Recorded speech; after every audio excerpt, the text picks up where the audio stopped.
지난 8월 교단장 중심의 한국교회 총연합과 한국교회연합이 보수연합기관의 통합을 선언했습니다.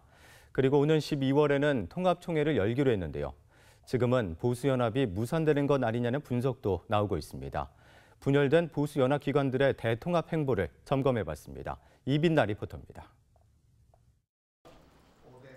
지난 8월 교단장 중심의 한국교회 총연합과 한국교회연합이 보수 통합을 선언했습니다.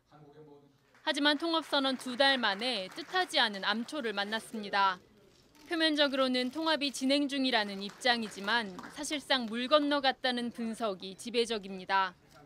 한교회는 최근 다음 달 17일까지 통합정관을 확정하지 않으면 통합을 파기하겠다는 입장을 밝혔습니다. 지난 8월 통합선언 당시에는 정관을 임시로 받고 12월 통합총회 전까지 정관을 확정하기로 한 바 있습니다. 이후 몇 차례 모임을 갖고 정관을 확정하려 했지만 이견 차이가 큰 것으로 알려졌습니다. 이런 가운데 한국기독교 총연합회가 한교회과 통합하겠다고 나섰습니다. 한기총 엄기호 대표회장은 지난 9월 취임 기자회견에서 한기총 중심으로 보수연합기구를 통합하겠다는 입장을 밝힌 바 있습니다.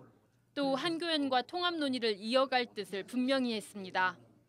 우리가 이걸 버린다는 건 있을 수 없고 저도 그래요. 모든 걸 합쳐도 이름을 한기총으로 하자는 것이지 절대로 다른 이름은 저는 용납될 수 없어요. 만약 다른 이름으로 한다 그러면은 저는 합치는 것에 대해서 좀 고려해 보려고 합니다. 예.